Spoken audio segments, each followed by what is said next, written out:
Hi, folks. Steve Urban here, founder and CEO at recruiting and consulting firm Riderflex. If you think today's tip or guest interview can help someone you know, please share this with them. And if you enjoy listening to our show, please subscribe to our channel and hit the like button on the episodes. Finally, aside from our podcast, our day job here at Riderflex is to provide recruiting, staffing, and consulting services. You can visit riderflex.com to learn more about us and get the information on the services we provide. And now, a quick word from our sponsor and friends at Marketing 360.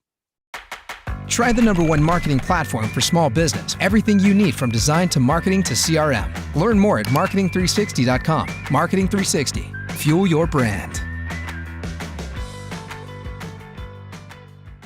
Okay, you ready to rock and roll? I'm ready.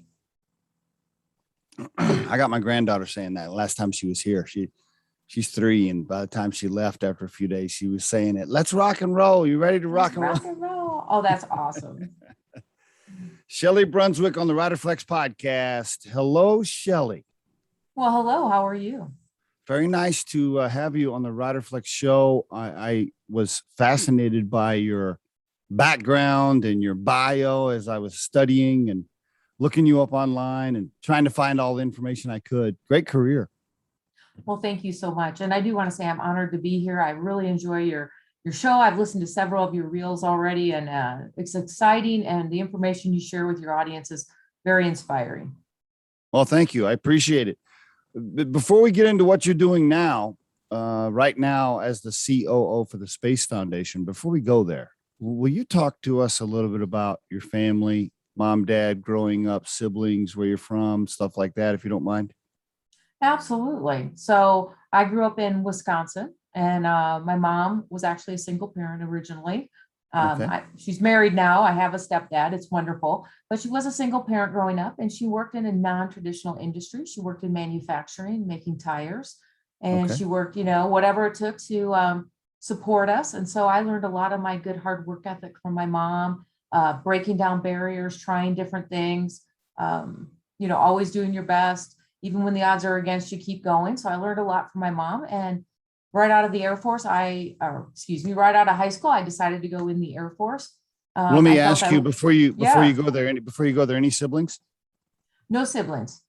Okay, just you and your mom. Now, did you have the stepdad when you were still at home, or he came into the picture after you were gone?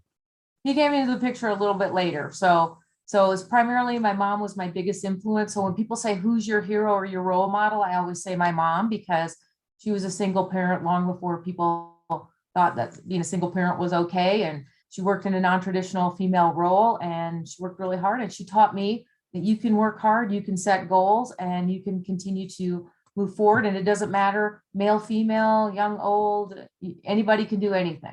Why the Air Force, and why not college first? And then why the service, and why the Air Force in particular?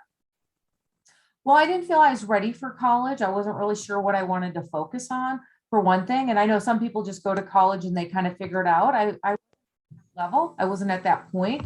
And so I decided going in the military was a good opportunity. I interviewed all the opportunities, right? I took the ASVAB test. Everybody takes that ASVAB when they're in high school, and kind of saw where my aptitudes were. And I went and talked to all the services, and the Air Force offered me the best opportunity. And my goal was just to go in for 4 years, earn college money, see the world, and then get out and go to college. And as you read from my bio, that's not exactly what happened. I did see the world, and I did earn some college money, and I did go to college at night, but I ended up staying almost 30 years. So it didn't quite work out the way I planned. And I share with your audience, that's okay too. Things don't have to turn out the way you plan.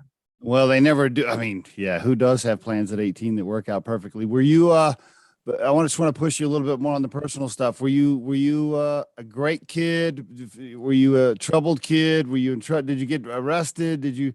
Was your mom like, oh, holy shit, I'm glad she's out of the house? Or where were you in there? I was a great kid. The day my mom took me to the military enrollment facility and left me to join the Air Force, she cried. Okay. So And she still tells me I was a great kid. So now whether that's true or not, you'll probably have to ask her. But I was good. Very independent. Always did extracurricular activities. Played sports, Okay. All right. theater. Always loved Okay. new opportunities. So Okay. Just wondering before I didn't know if you went to the service, like, okay, she booted you out and made you join the service because you were in trouble or something. I wanted to find out if there was a deeper story there. Okay. So you took the test and you went into the Air Force. All right. You went to San Antonio, went to basic training in San Antonio, like they all do, I guess. yeah, I sure did. Got on the plane, flew from Minneapolis, St. Paul, headed to San Antonio, and went through basic training and, learned how to be a team, right? Learned how to work with others, and being an only child, being very independent. Obviously, that was new for me, learning how to collaborate and work with others. But it was a good experience. And then I went and became a personnel specialist. So my first career in the Air Force enlisted was in human relations, human resources, doing assignments, moving people from one base to another, or promotions, or the training assignments, getting them their training. And I did that in a couple locations. My first assignment was to Turkey. And then, my second assignment was to Germany. And then my third assignment, enlisted, was here in Colorado Springs, where I live now, at the Air Force Academy. That's how you got to Colorado. Okay. And when you moved to Colorado, were you married yet at the time? No, I was not. So living in Colorado, it's wonderful. And I will share that I had to leave Colorado because then I applied to become an officer, and I was supported by several champions and mentors and role models. And I applied to become an officer. And I want to share with your audience, I was not selected the first time. So at the time, I have a bachelor's of science in business, and I have an MBA. So at the time, the Air Force was looking for STEM professionals. And so I had a 12% chance of being selected. And so I kind of share with your audience that even if the odds are against you, try anyway. So I did my best, put in my application, was turned down. And the Air Force had an automatic where your application meets another opportunity, another board. So I updated my application, even though I didn't think I'd be successful. And on the second time, I was successful. That's why. So this is why you're a champion of women in STEM now. That's why you're a big proponent of that now. I see. Now that's the tie-in for that. Okay. Well, I would say that. And at the time when I was enlisted, and 30, 40 years ago, there weren't a lot of women in the space sector, and the space sector was primarily STEM. But where we are today, 40 years later, it's very commercialized. And now we need all individuals, high school graduates to PhDs, project managers, which is what I did for the Air Force as an officer, to STEM professionals. So now there's a lot of opportunity for more diversity and inclusion in the space industry. That was a big deal. Congratulations on becoming a lieutenant, right? That was a big deal. That was a big moment in your life, I'm sure. I was pretty excited, as was my mom and my stepdad then at the time. And they came to basic training or officer training school and watched me graduate and get commissioned. And they were very excited for me. So I've always had, strong support from my parents, my mom initially, and now my mom and my stepdad throughout my life. So I'm really fortunate in that manner. Did you ever see any action? Were you ever in danger? Were you ever near bombs or anything crazy like that in your time? Well, that's an interesting question. So as a project manager for space, you would think not, but I did do an assignment to Iraq during Operation Iraqi Freedom. So there were always opportunities for danger, but we all work together. You have a buddy system, you be safe. And, fortunately I came home, as did most of the individuals I know, but there are a couple that I know did not return. I'm sorry to hear that. Did you ever get in trouble in the service? What give me something juicy. Did you ever get nailed for something? Come on, you got to give us something. You weren't perfect the whole time, were you? I'm never perfect, because I like to think that I'm one of those people that likes to make people uncomfortable, because change is always inevitable. So I'm always looking for what's the next thing. And sometimes that makes people uncomfortable. So I was one of those people in the military, a lot of times, it's all about the team. And I do believe in, we're all better together. We're all stronger together. But sometimes you got to have that scout who's out front looking at what's coming. And that may or may not mean the enemy, but it could be, is technology changing? Are there new opportunities? Are there new ways of doing things? Are you thinking outside the box? And so I think that was that can make others uncomfortable, especially when they're used to, the status quo. So I always like to think, so I for all my former military colleagues, I know that you're looking at me going, oh my God, you were, always making us think or reevaluate things. And sometimes it's okay to reevaluate and look at new ways of doing things. And again, we would not be where we are in the space industry if SpaceX hadn't reevaluated that we could do a reusable launch vehicle. So, it's good to look for new ways and push new ideas. You must be wearing a bracelet on your arm because every time you set your hand down on the desk, it's pound. What are you wearing? What kind of bracelet you got on there? Let me see. Oh, I don't have bracelet. I have it's a rock star jacket, with the I like it. zipper. I like your jacket, by the way. It goes great with the background. I think it's cool. Yeah, I think it's awesome. Okay, now when you got to be an officer, I was trying to get you to give us something personal there, but you wouldn't tell me anything. I think I did hear you say you pissed off a couple of commanders at different periods. That's what you were saying. I don't know if I did that. or they might have appreciated that, right? Because sometimes having that one out there who kind of pulls everyone along, that kind of helps too. When you got to be an officer, were you thinking, now once you made lieutenant, were you thinking this is a career I'm staying for 20 years? Were you thinking my passion is space? Where was your head at that time? So up until that point, I'd been in personnel. I was in the Air Force, wasn't really familiar with the space industry. When I became an officer, that's when I became a space project manager and was stationed out in Los Angeles, which was at the time the Space and Missile Systems Center. And they did all the procurement for, ground station launch vehicles, on orbit assets like satellites. That's when I transitioned into the space industry. So it was a really exciting time. It was a new learning opportunity for me. And again, I had no idea that I'd stay as long as I did. My thought was at that point, I had been in the military 12 years. So I was thinking, yep, I'm going to go until I retire at 20, and then I'm going to go do something else. So initially it was first going to be 4 years, then it was going to be 20 years, and it turned out to be a little over 29 years. Did you raise your hand for that assignment at the station there, or did they just say, hey, you're going to go do this? So the Air Force decided for me. So sometimes I did decide when I raised my hand the first time, I decided that I would let the Air Force make my decisions. Now, when they selected me for this career, I had no idea what this was. And again, I was resistant to it. So I was calling, asking could I be a personnel officer? Those are the things I knew. Right. So right. I share with your audience, don't be stuck in what you know, be open to new things. And finally, another officer at the personnel center said, look, this is what we need you to do. And I said, okay, that's what I'll go do. And I went and learned all about it. And I have to tell you, that changed my life, and it's brought me to where I am today. And I'm really glad that person said, look, this is what the Air Force needs you to do. It is amazing how when little doors open, you turn left, you turn right, it can just change your life. Now, when you moved to California and did that assignment, were you married yet? I was not married.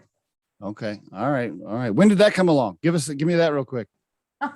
So my husband and I got married. My husband and I have known each other more than 15 years. We met while I was a captain stationed in Los Angeles. He was a retired firefighter from Texas. So we had the long distance relationship. And then when I retired, we did get married at that point. So we've been together 15 years, but we've been married about a little over 5 now. How'd you meet him?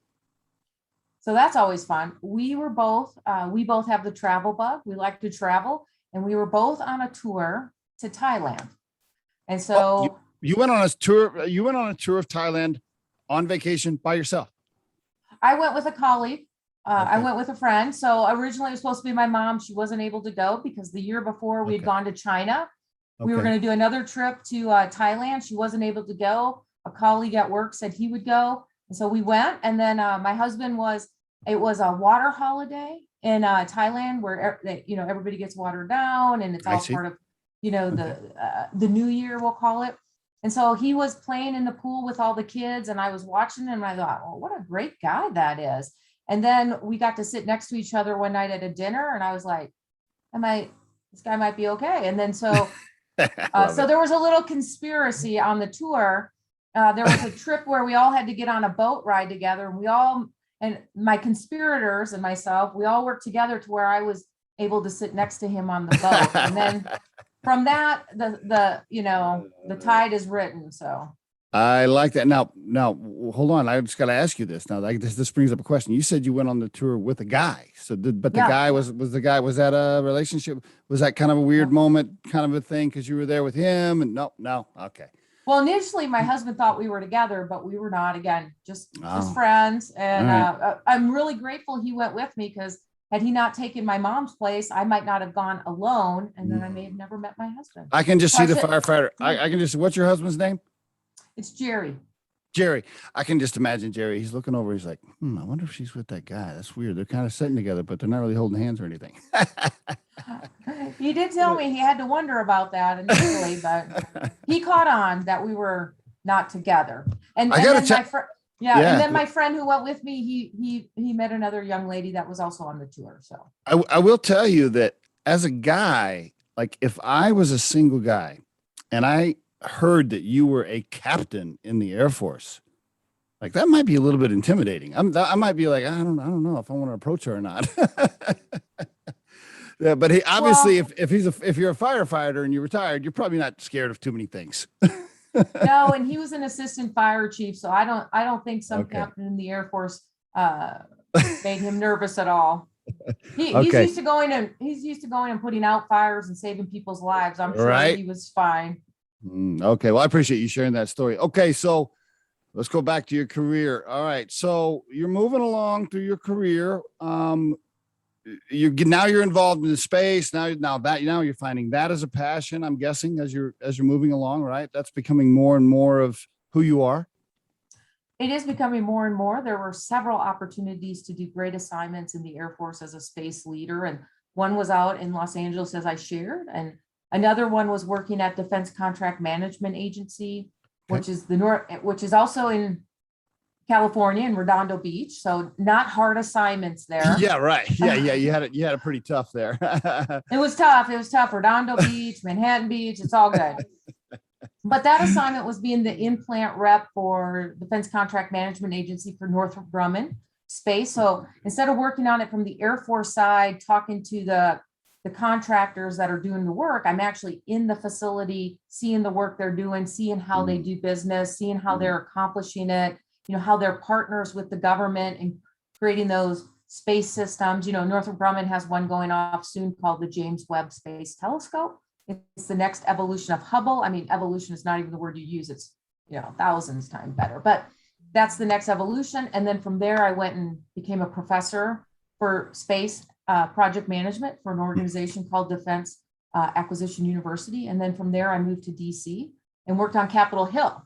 And that's where I helped secure the budget for the Air Force. So not just the space budget, which was my background and my strong suit, but also, being able to talk about the entire Air Force budget and the needs of the Air Force and basing and personnel and all the programs. Did you like living in DC? I did. I loved it. Did you? Yeah, I think, I feel like everybody says that when I'm recording the podcast, but secretly they want to say no. I actually did love it. It was great. My mentality, remember, I'm only going to be in the Air Force 4 years. I'm only going to be here 20 years. So my mentality going to DC was, I'm only going to be here 2 years. The Air Force moves you around a lot. So I went for 2 years, lived as close as we could to Capitol Hill to make my commute short. We had to downsize, but there's so many things to do in DC, all the museums, and then with all the things I did for the Air Force and Capitol Hill and all the opportunities, every time it was like, are you ready to move back to LA or somewhere? It was like, no, I'll stay another year. No, I'll stay another year. And then it was Really? 5 years later. Yeah. 5 years later, it was time to say, well, I think it's time to retire. So. And that was it. And then you retired. And then I retired and I thought I was going to stay in DC. And then the Space Foundation was looking for a new chief operating officer. And again, I wasn't sure if I should apply, but my colleague said, never disqualify yourself from a job you haven't been offered. Ooh, so I love that line. That's a great line. Now, what were you doing when the recruiter called you? What were you, like, sitting on a beach somewhere? Were you chilling out or what? No, I was still working. So I was still about 10 months out from retiring when I. Oh, I see. I see. Yeah. Okay. So this is part of the network. Everybody on your network. So I was letting people know I was retiring. So people just started sending me job offers, not job offers, but the announcements. So I was in the loop. And so this job came across my desk. So I was sitting in the office with my colleagues on Capitol Hill and I said, hey, what do you think about this job as a COO? And that's when my colleague said, Vanessa, her name's Vanessa, so we'll give her a shout out. She said, never disqualify yourself from a job you haven't been offered. So again, it goes back to, even if the odds are against you and you're excited about it, try anyway. So I did try. 170 some candidates later and about 6 months of interviews. And I was Wow. fortunate to become the next COO of the Space Foundation. And I never had sitting on the beach. I retired from the Air Force 31 December, turned around, drove to Colorado Springs and went right to work on 12 January. So Wow. haven't looked back, been full speed ahead. You don't strike me as the type of personality that relaxes too often. No, my husband and I are opposites. That's what's so great. He is retired and loves it. He's like, he'll be like, maybe I should get a job. And I look at him and he'll be like, nah, I've already got the best job. And then I'm like, I don't know if I ever want to retire. I mean, I love being involved, making a difference, contributing. And at the Space Foundation, we are a 501c3 nonprofit. And so it's a wonderful organization that gives back to the community, both locally, nationally, and internationally. I really feel I'm making a difference and having an impact. And as long as I feel that way, I'm going to keep on working. More power to you. I think, did you graduate high school in 85? I did. Now, now everybody knows how old I am. No, it's on your LinkedIn. You got it right on your LinkedIn profile. I know. The reason it stuck with me is because I graduated in 85 myself. So we have that in common. Give the listeners the Space Foundation 3-minute overview, if you don't mind, for everybody listening that has no idea what the Space Foundation does. Go for it. Absolutely. So the Space Foundation is a 501c3. We've been in business almost 40 years, located right here in Colorado Springs. And we have 3 main divisions. So you can always think of us as your trusted source for information, education, and collaboration. So under information is our Symposium 365. So we conduct right here in Colorado Springs, the global premier space event. And we just did one in August 2021, the first event post-COVID, bringing together the global space community. And we do also run that 365 days a year on our 365 virtual platform. So your audience can participate in person or sign up virtually.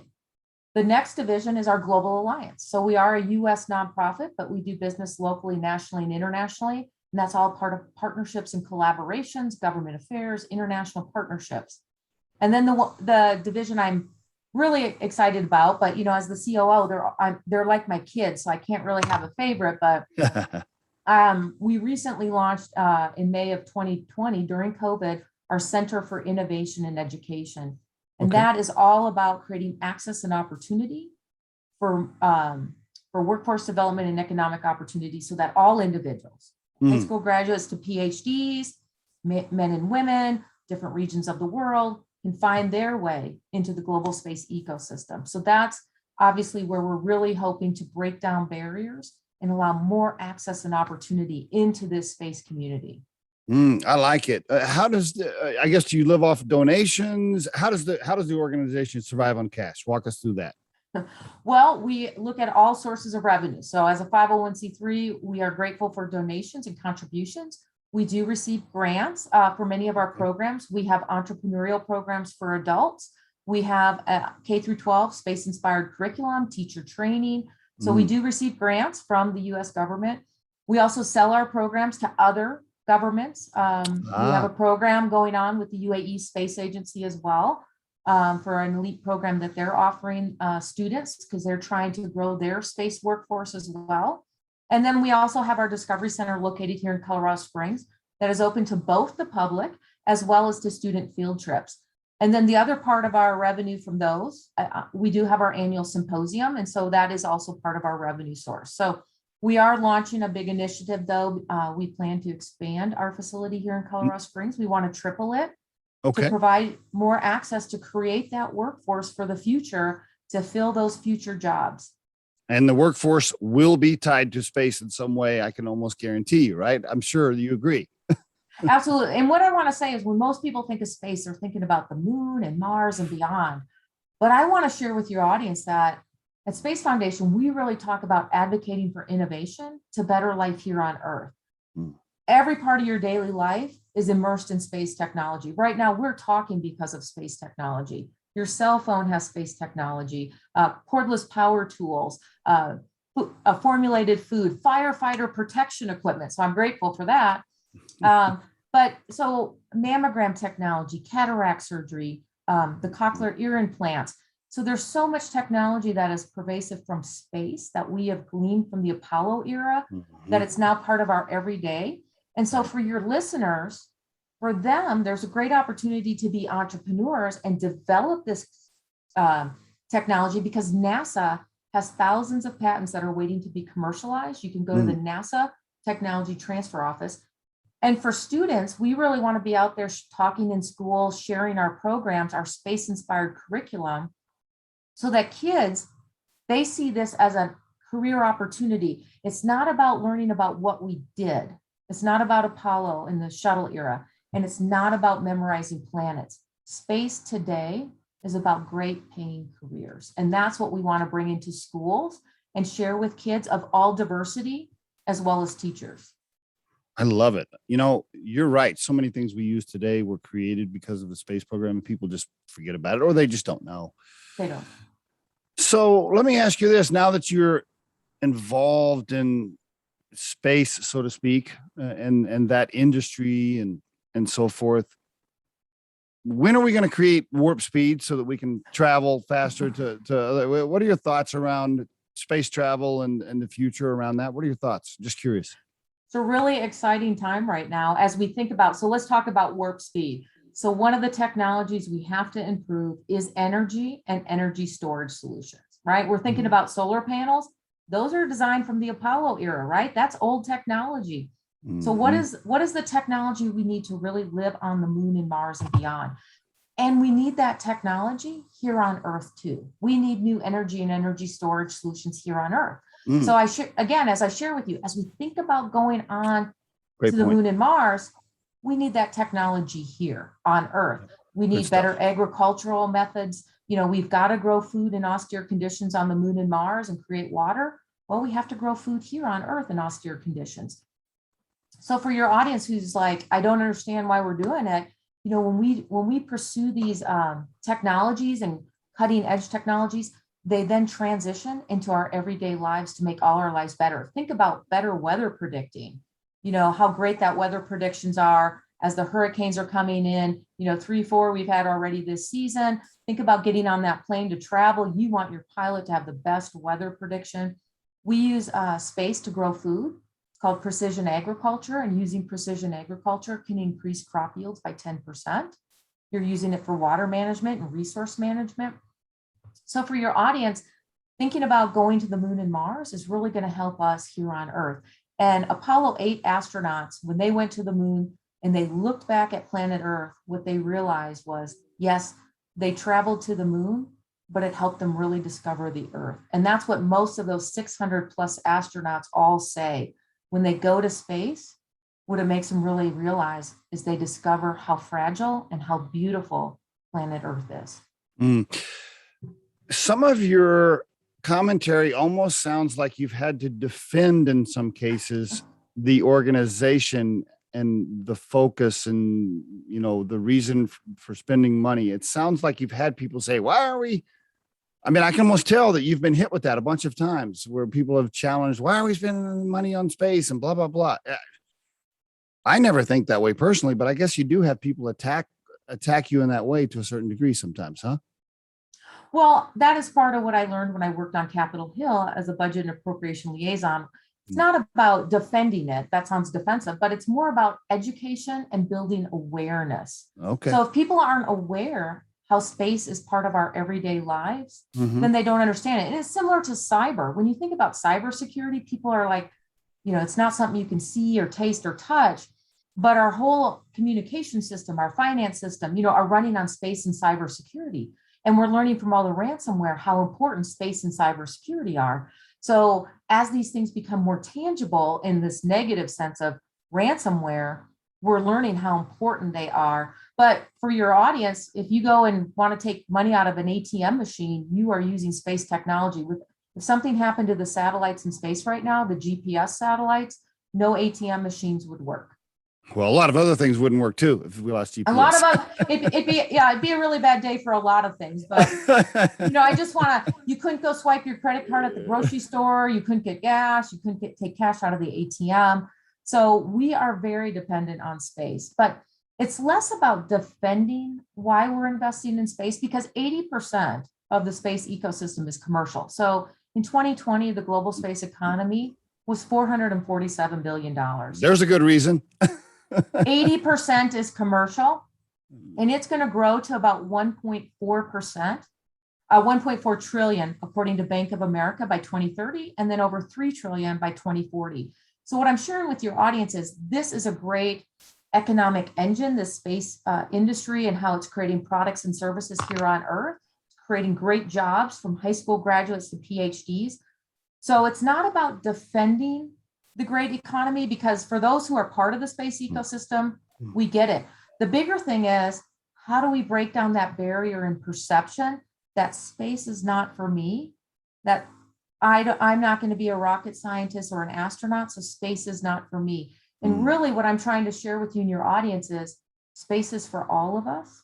And if you're interested in being part of the space economy, whether it's high school graduate that's in the manufacturing sector, trade worker, artist, fashion designer, project manager, STEM professional, there's a place for you. And that's the bigger thing that I want to share. And that may be our future workforce. But for our current workforce, if you want to be an entrepreneur or you're looking for those opportunities, again, there's entrepreneurial opportunities to commercialize space technology through the NASA Technology Transfer Office. And there's great Catalyst campuses around the country. The Space Foundation has an entrepreneurial program to help you be an entrepreneur. Or if you're mid-career, and I have a lot of folks who come to me mid-career and say, wow, I always wanted to be a part of the space industry, but I never thought I could. And now I think I can. What do I do? And we at the Space Foundation do have a workforce development roadmap that we share with them. That is all great information, Shelli. Things that I don't think about, and I'm sure most listeners don't think about, but you really did a great job of highlighting the commercial piece, which I didn't know that was the stat, 80%. I hear people say that, why are we spending all this money on space? They have no idea that 80% of that is not tax dollars. It's business, commercial business, right? I think the average commoner probably thinks everything they see with space is just tax dollars, probably. So great point. I'm glad you brought that up. You mentioned the career stuff for everybody, which I think is awesome. The technology piece and things that were developed from the technology, I think the average commoner somewhat understands that a little bit more. I think most people know that a lot of stuff was created from space. Probably don't realize how many things, but I think that's a great reason to continue. Just the technology alone and what they build and create to travel in space that ends up helping us on Earth is fantastic. The piece that I want to talk about next, though, and I want to ask if this is a logical question.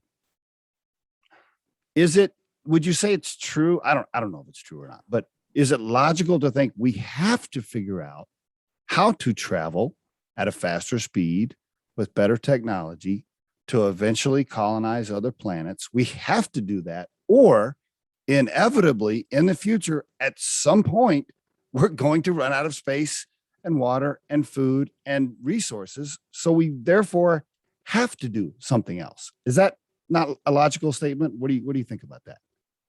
I don't think we have to colonize other planets, explore the moon, and go on. I think we want to as humanity. That's part of our DNA, as we are explorers and we are learners, and we are lifelong learners, because learning about outer space, learning about the cosmos helps us understand ourselves. That's why from the start, when we could send probes to discover other planets and other galaxies and solar systems, we sent probes out because we want to learn as a species. Now, the part about the planet, we do have a finite amount of resources. This is the best starship that we can find right now, planet Earth. So we are on a starship right now. How do we want to treat this starship? The resource piece can be solved because that is part of space technology. That is why they're looking at how do you capture an asteroid? How would you bring it into whether the moon or Earth's orbit so you could harvest it? There are asteroids with water and minerals and gold and platinum, and So the resource constraints can be solved with technology and understanding of how we can harness that. And there are experiments going on with catching up to asteroids, landing on them, taking samples, returning and taking off. So that type of technology is being explored and developed. But again, so I think the resource constraints will be evaluated. The part that our planet has to look at is, what do we want to do with the part of net zero? How do we get to zero carbon emissions? Because that is the part that is challenging the planet. We're all having hotter summers. We're having more arid regions. You know, the western part of the US is getting burned up. More water is coming in other parts of the world. We're seeing all the hurricanes. So we are looking at a climate change. And, you know, the scientists are saying that is coming from that carbon emission. And so how do we get to net zero? And so there are a number of ways to look at that, you know, and I know even the oil companies are looking at how do they get to net zero? How do they become diversified? You know, they're the best minds in, you know, how do we do this? How do we want to mine the moon? The moon has some technology that could help us with energy and energy storage solution and other activities. So I share with you that we all have to work together and come to the table and say, how do we want to work on this? So there are, you know, obviously fossil fuels, there's other industries, cement mixing, deforestation and stuff that add to the carbon on planet Earth. So I don't think we have to leave the planet. I do think we have to decide, how do we want to live here? And some individuals, like, you know, Jeff Bezos says, do we take manufacturing off planet Earth? Do we do it in low Earth orbit? So how do we take the manufacturing aspects that may be hard on the environment and take those into outer space? So as we've lowered the cost of launch to get things into outer space, what does that look like? And there are companies that are manufacturing in space now. I mean, there's actually a company called Manufacturing in Space. There are activities being manufactured on the International Space Station. So if we can take some of that off planet Earth, now think about how you'd go to work. See, that's what I want to share with your audience, especially the young kids who are thinking, how do I work in space? Maybe you don't work in space. Maybe you go in and you put on your virtual reality suit and your stuff and you're working in space, but you're using virtual reality and artificial intelligence to do manufacturing in space. And we do that in space. And then we allow planet Earth to be more our homes, right? Where we live and play and commune and have other activities, and we can take some of the other pieces off. So that was a long answer to your question about, do we have to leave the planet? I don't think we have to leave the planet. I do think we have to decide, how do we want to live on the planet together? That's great information, Shelli. Thank you for that overview. But what about warp speed? When does warp speed get created so I can travel to other planets? That's what I want to know. I want to know, when does warp speed get created, and are there life on other planets, and do I get to see that before I die? That's what I want to know. So as soon as we find those dilithium crystals from Star Trek, where you're going to get to travel at warp speed and see all the aliens from all the other planets. Okay. By the way, is warp speed, is that a term created from Star Trek, or did NASA have that created in Star Trek? And does the WARP stand for something? I have no idea. You know what? I think I want to call a friend. Let's call Bill Shatner, you know, Captain Kirk, and ask him. He's a pretty funny guy, I hear. So I really don't even know, like, joking around with the listeners right now. Like, I have no idea. Is that just a term from Star Trek? Everybody says it like it's like a real thing. I think it was just created for the show. I have no idea. Anyway, but I do think it would be moving past this topic. I do think it would be fascinating because I'm 54 years old, and I would love to have advancements to travel to other planets or possibly see life on other planets before I die. I don't think it's going to move that fast. Unfortunately, I think I'm going to be gone before any of that happens, but I would love it if it did. Okay, let's move into, I'd like to ask you a couple of things around advice for aspiring executives or people that want to move into, you know, space industry of some kind. What advice would you give a listener right now if they said, hey, I want a career in the space industry? Maybe I want to work for NASA, or maybe I want to work for SpaceX, but they can't get their foot in the door. What advice would you give them? So that was the part I shared a little earlier about the Space Foundation's workforce development roadmap. So the Yeah. first step is awareness. So we're creating a lot of awareness right now, and that's really important. And the next step is access. How do they access into this? Is it, the NASA Tech Transfer Office? Is it a program? You may need some training, right? So do you need to get reskilled, upskilled, become an intern? Maybe you need a degree, maybe not. Then the next step is networking. So how do you network into this industry? And then how do That's you find huge. a mentor? So the two I really highlight to your audience today is if they're really interested in the space industry is build a network. So there's Space Generation Advisory Council. If you're in Colorado, the Colorado Space Coalition, Women Tech Network, the UN Office of Outer Space Affairs has many groups you can join, such as Space for Women. They have a youth group. And then find a mentor, find a good mentoring program, because many times a mentor can help you. Do I need some training? Who do I need to connect to? What do I need to learn to come into the industry? And then I think once you start making it into the industry, you're going to be great. But you got to remember, you're changing careers or starting a career, depending where you are, if you're coming out of college. So it's going to take time to build that network and find those mentors. I call it mentors, champions, and coaches. And you're going to have to just keep at it. So every day, as long as you're moving slowly towards your goal, you're going to do good. So don't think of things in what can I do by tomorrow? Think about where am I going to be in a year? And then how am I going to get there? And so think about it more. Where am I today and what will next year be like? And start working towards that goal. How about young female managers, operators that want to move into C-level eventually someday? Any advice for them? Absolutely. Well, know your job. Be an expert in what you do. Take on hard projects. Don't be afraid to leave your comfort zone. Demonstrate your skill set. Build your network. Build those mentors, role models, and champions. And let me define them a little bit. So a mentor is kind of like, think of a baseball team. So a mentor is really like the batting coach. So they're going to teach you how to really focus in on one area. So maybe you want to become a better project manager. So you find a mentor who helps you with that.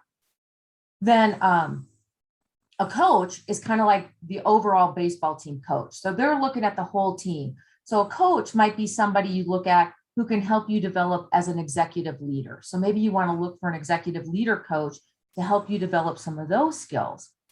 And then a champion is kind of like the general manager or the owner of the baseball team. There's somebody who's a couple levels above you that can help you position for what the next career steps might be for you. So for women or diversity or anyone looking to come into the space industry or really any industry, you should look for mentors, champions, and coaches to help position you. And then also join organizations that are in the industry you want to be part of. Obviously, Space Foundation has our annual symposium. There's Space Generation Advisory Council, the UN, Women in Aerospace, NDIA, AFA. So there's organizations that you can start to network in to start building your relationships. And remember what I shared at the very beginning of our interview. How did I find the job I'm in today? It's because I was sharing with my network that I was going to retire from the Air Force, and people were sending me job announcements. And that's how I found this job. Otherwise, I don't think I would have found it. So I share with your audience, building those relationships is going to help you advance into whatever career you want to be in. I just want to add one more thing to those thoughts, and those were great ones, Shelli. Thank you for sharing. One more thing, and this is speaking to the audience as an executive recruiter, right? I mean, I'm the CEO of Riderflex. We are a recruiting firm. We recruit and interview people for a living. And I see lots of groups, lots of organizations trying to help women and make sure we're diversified and inclusion and things like that. And I think all those are wonderful. But I'll tell you, as a recruiter, the math of the number of women applying is a huge part of the problem. People will call me and they'll be like, well, why aren't you selecting or picking more women for executive positions? Or why aren't companies hiring more C-level females? What I say as a recruiter is I can't find any. I wish more of them would raise their hand. Like, no, none of them apply. If I put a C-level posting out, and I'm not joking with the listeners right now, if I put a C-level posting for a C-level executive, and we're marketing that as a recruiting firm, a very tiny percentage of the people that respond to me or call me or apply are female, a very small percentage. So my advice to the listeners on top of what Shelli gave is simply raise your hand. Like, just say you want the job, like just speak up, because believe me, companies want you. They're looking for you. They want you to be interested, but just not enough of them apply. Not enough of them raise your hand, which is what was so great about your friend that said, yes, Shelli, apply. Just raise your hand. And I think you'll give yourself a fighting chance if you just simply step up a little bit, because believe me, companies are looking for you right now. So I just wanted to add that in there. And I think for women, a lot of times when we look at a job announcement, you say, got it.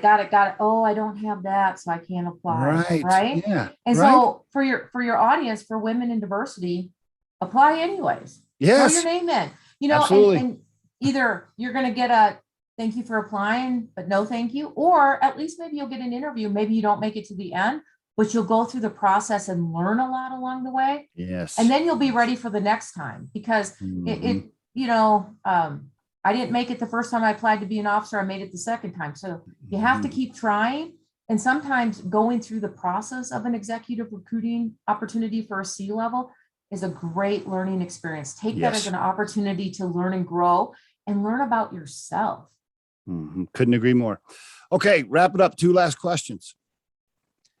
If you could call the young 18-year-old girl in Wisconsin coming out of Memorial High School, did I get the high school right?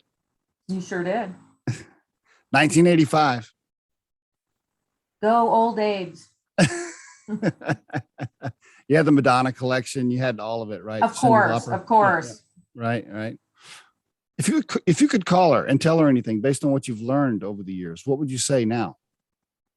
Well, I think throughout the whole theme of this conversation, what has highlighted and resonated most is building your relationships. Remember, I was that only child, very independent.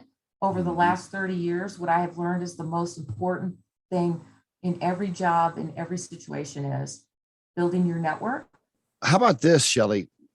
What about your core purpose in life right now, at this stage in your career, at this age in life?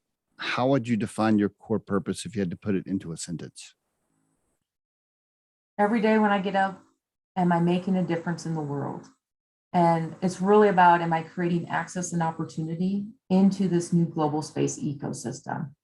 I'm very much about, how can I share the good fortune I've had with others who may see the space industry as not for them? And I want to demonstrate that the space ecosystem is for all of us. Shelli, thank you so much for being on the Riderflex podcast and sharing your story. Well, thank you for inviting me. I'm honored to be joining you. And this has been a fun interview and exciting. How often do I get to really talk about aliens and dilithium crystals and Star Trek? And so I think it's pretty exciting.